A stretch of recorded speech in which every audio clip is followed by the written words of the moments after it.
Bonjour à tous, c'est TikTok et on se retrouve aujourd'hui pour faire l'essai de cette GSX-S 950 A2. Petite Suzuki 4 cylindres, nouveauté 2021.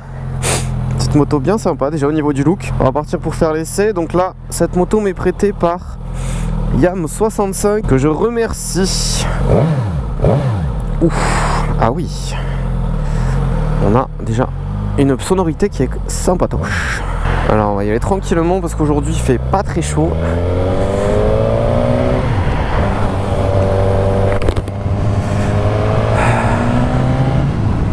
Il fait 1 degré. C'est pas les grosses températures, c'est l'hiver. Donc cette Suzuki GSX-S 950 est une nouveauté 2021. Donc c'est un 999 cm3 pour pas dire 1000. Qui est donc sorti principalement pour les A2 en fait. C'est une moto qui fait 95 chevaux en full, bridable 47,5, qui a un couple assez intéressant puisqu'elle sort 77 Nm environ à 3200 tours minute et 92 Nm, si je dis pas de bêtises, à 6000 tours et quelques. Si je dis pas de bêtises sur la fiche technique, je vous mettrai tout ça en détail. Donc cette moto n'a pas un équipement incroyable puisqu'au niveau électronique on est très limité. On a un écran TFT qui est blanc, qui n'est pas couleur comme sur la GSX-S 1000. Donc ils ont mis finalement assez peu d'équipement sur cette moto. On est sur du clignotant en ampoule, on est sur un écran on va dire ancienne génération par rapport à ce qui se fait maintenant sur certains modèles. On est sur du freinage assez basique, une suspension assez basique, une suspension qui n'est pas réglable, un amortisseur qui est réglable en précharge il me semble. Donc voilà, au niveau équipement c'est assez basique pour un moteur aussi gros puisqu'on est quand même sur un 1000. Après l'écran fait quand même le taf. On a la vitesse, le contour, le rapport engagé, la température moteur, le niveau de carburant. Donc bon, il y a largement ce qu'il faut, il n'y a pas besoin de plus.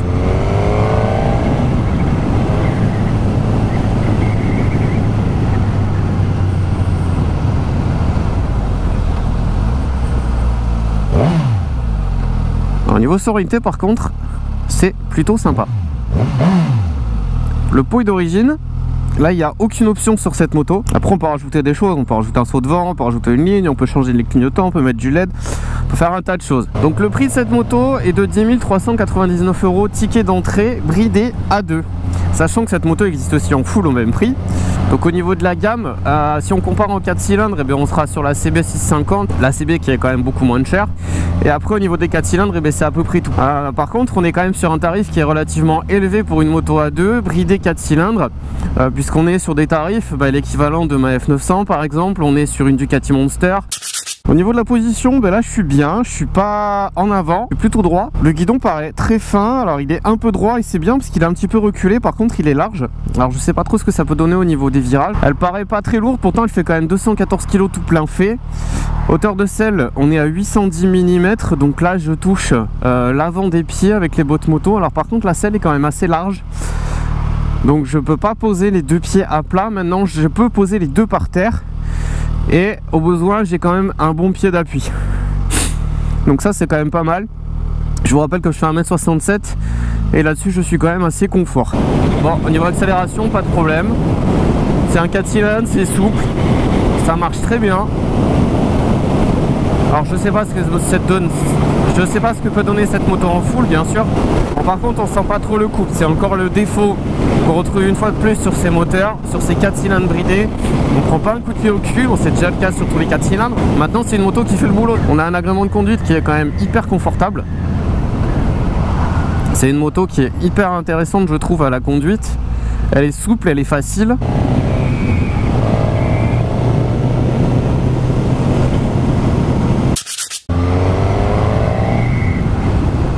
On n'a pas une grosse allonge comme annoncé, après c'est normal. Quand on passe les 5-6 000 tours, il n'y a plus rien, même si ça monte à 11 000 tours minute. Le couple est disponible à partir de 3200 tours minute, donc ça c'est quand même bien, c'est très bas. C'est vraiment pratique pour le pilotage.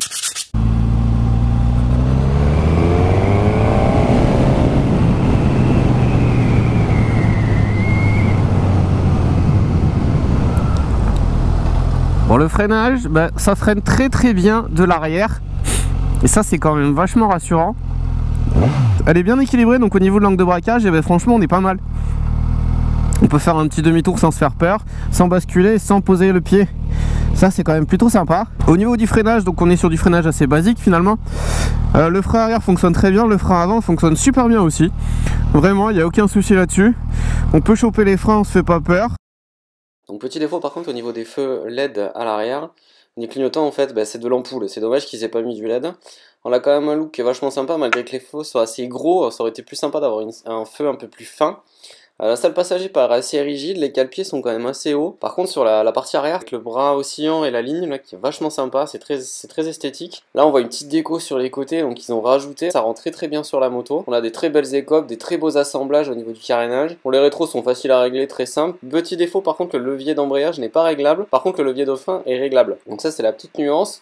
Le réservoir fait 19 litres. Petit détail au niveau des feux à l'avant, donc on aime ou on n'aime pas, comme sur les nouvelles générations de motos. Ces petits feux à étage là, mais ça rend vraiment beaucoup mieux en vrai qu'en photo. Ensuite au niveau du commodo, donc on a différents modes de conduite, donc 3 modes contre 5 sur la GSX S1000, qui permettent donc de modifier un petit peu la cartographie moteur, mais ça reste assez basique. Par contre c'est très facile à gérer.